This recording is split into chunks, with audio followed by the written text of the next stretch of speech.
हिंद दोस्तों, मैं स्नापशुदा राजेश पटेल एक सर्विसमैन न्यूज चैनल 6 सितंबर 2025 में आप सभी का हार्दिक स्वागत करता हूं। खबरें बहुत अच्छी अच्छी है, कृपया करके पूरा देखें। पहले खबर हेडिंग बताऊंगा, इसके बाद विस्तार से। जीएसटी के बाद मोदी सरकार दिवाली पर 8 सीपीसी का तोहफा देगी।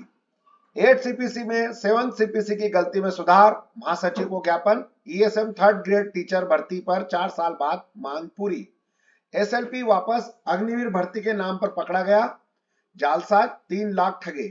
बिहार डायल 112 नंबर पे। पूर्व सैनिकों की तैनाती पर बड़ी खबर, सैलरी में 50% का इजाफा। सभी ईएसएम होंगे परमानेंट, पूर्व सैनिकों की भर्ती।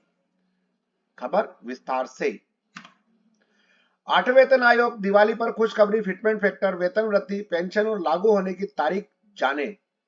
प्रधानमंत्री नरेंद्र मोदी जी ने नेतृत्व में सरकार ने इस साल जनवरी 8वें वेतन आयोग को लागू करने की घोषणा की थी। हालांकि अभी भी इसे कार्य क्षेत्र सदस्यों की नियुक्ति जैसे बड़े फैसले लंबित है। विचारणीय विषय लगभग 39 लाख केंद्रीय कर्मचारियों और 65 लाख पेंशन भोगियों के वेतन और पेंशन में संशोधन का आधार होंगे।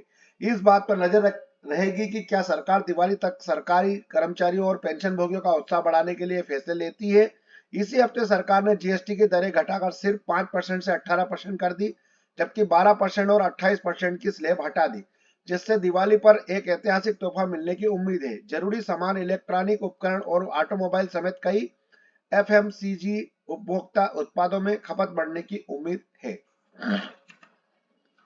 ट्रेन मैनेजर्स ने उठाई 8वें वेतन आयोग में 7वें वेतन की गलतियां सुधारने की मांग। National federation of Indian railway का 2 दिवसीय सम्मेलन दिल्ली में संपन्न हुआ। इसमें ट्रेन मैनेजरों ने 8वें वेतन आयोग के लागू होने और 7वें वेतन आयोग की गलतियां सुधारने की मांग की।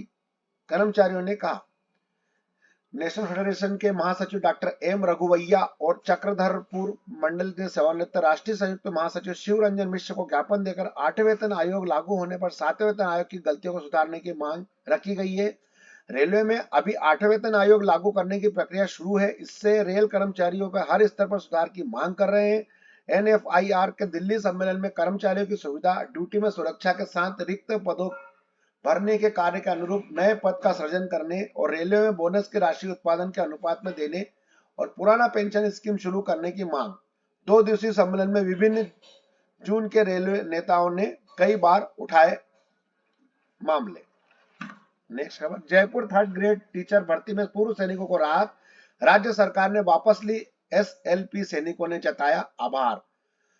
पूर्व सैनिकों के लंबे समय से चली आ रही अड़चन आखिरकार दूर हो गई है। राज्य सरकार ने सुप्रीम कोर्ट में लंबित स्पेशल लीव पिटीशन एसएलपी को वापस ले लिया है। इस फैसले से लगभग 250 पूर्व सैनिकों की नियुक्ति का रास्ता साफ हो गया है, जो लंबे समय से बेरोजगारी की स्थिति का सामना कर रहे थे। खुशी, कैबिनेट मंत्री राठौर का जताया आभार।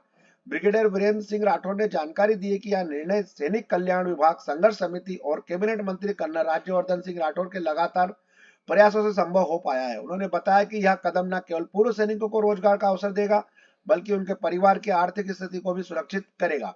पूर्व सैनिकों ने मुख्यमंत्री भजन लाल शर्मा, कैबिनेट मंत्री कर्नल राज्यवर्धन सिंह राठौर का आभार व्यक्त किया। उनका कहना है कि इस फैसले से उन्हें समाज में शिक्षक के रूप में योगदान देने का अवसर मिलेगा, जिससे शिक्षा व्यवस्था को भी लाभ होगा। बहुत ही सराहनीय कदम है राजस्थान सरकार का, और ये सैनिकों के पक्ष में फैसला है। इसके लिए हम भी इनका आभार व्यक्त करते हैं। और हमारे इसमें जो है जो ओलंपिक मेडल लिस्ट हमारे कर्नल राज्यवर्धन सिंह राठौर जी साहब का बहुत इसके अंदर योगदान रहा है, तो मैं उनको साधुवाद देता हूं और धन्यवाद देता हूं। मुजफ्फरनगर अग्निवीर भर्ती में पास करा दूंगा कहकर युवक से ठगे 1 लाख, फर्जी मेडिकल स्लिप से दिया झांसा। बिजनौर के अभिषेक को पास करने के नाम पर ठग ने जाल में फंसा लिया। 1 लाख रुपए ठग कर फर्जी मेडिकल स्लिप थमा दी। अभ्यर्थी मेडिकल के लिए पहुंचा तो वापस लौटा दिया गया। पीड़ित ने थाने में मुकदमा दर्ज कराया। बिजनौर के थाना नूरपुर के गांव पनियाल निवासी अभिषेक 23 अगस्त को अग्निवीर भर्ती में शामिल हुआ था। चौधरी चरण सिंह स्पोर्ट्स स्टेडियम में शारीरिक दक्षता परीक्षा में वह असफल होकर घर लौट गया। 24 अगस्त को उसकी ईमेल आईडी पर संदीप नाम की आईडी से एक ईमेल आया, जिसमें एक मोबाइल नंबर लिखते हुए उसे कॉल करने के लिए मैसेज लिखा था। पीड़ित ने रुपये का इंतजाम करने के लिए 30 अगस्त तक समय मांगा। पीड़ित का कहना है कि दादा के खाते से 50,000 रुपए सर्व यूपी बैंक में पिताजी के खाते से 50,000 निकाले और 30 अगस्त को कंपनी बाग के गेट के पास आरोपी को 1 लाख रुपए एडवांस दे दिए। बाकी रुपए काम होने के बाद देना तय हुआ। एडवांस रुपए देते समय आरोपी ने एक मेडिकल टोकन स्लिप देते हुए कहा कि 31 अगस्त को सुबह 4 बजे भर्ती स्थल पर पहुंच जाना, मेडिकल हो जाएगा। वहां पहुंचा तो फिंगरप्रिंट मैच नहीं हुआ, जिस कारण उसे लौटा दिया गया। तो ऐसे किसी को भी पैसा ना दे, क्योंकि सभी भर्तियां जो है हमारी बिल्कुल फ्री रहती है, इसमें कोई किसी का पैसा नहीं लगता है। तो जो भी अग्निवीर में युवा जाते हैं भर्ती होने के लिए, वो जालसाज, धोखेबाज और दलालों से बचे। पटना की खबर है, सिपाही सितंबर 2005 की, अपना 5 सितंबर की, dial 112 ex serviceman drivers stage a protest demanding on increase of the salary and permanent government jobs in Patna Friday, यूनिफोटो 70 न्यूज। ये हमारे जो भूतपूर्व सैनिक भाई हैं, जो उसके अंदर पटना में जो ड्राइवर की ड्यूटी करते हैं, उन्होंने प्रदर्शन किया है और उन्होंने कहा है कि हमें परमानेंट किया जाए। अब आखिरी खबर है जॉब से संबंधित। Reliance refinery vacancy for jobs एक सर्विसमैन के लिए है। जॉब लोकेशन जामनगर है। इसमें ग्रोस सैलरी 43,654 से 1950 पीएफ है। इसके अंदर टोटल सैलरी 45,604 रुपए है और एज लिमिट है इसके अंदर 48 साल। एजुकेशन मिनिमम 10 पास और 100 वैकेंसियां हैं इसके अंदर। शेप 1 होना चाहिए,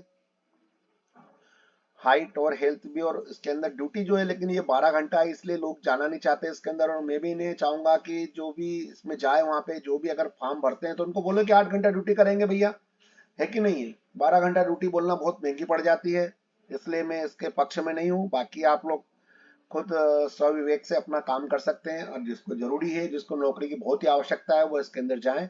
खास करके गुजरात के भूतपूर्व सैनिक और उनके साथ में जो अदर स्टेट के भी सैनिक इसके अंदर फॉर्म भर सकते हैं और जा सकते हैं। तो मेरी ये गुजारिश है रिलायंस रिफाइनरी से कि भैया जो ये ड्यूटी है 12 घंटे की जगह 8 घंटे करें।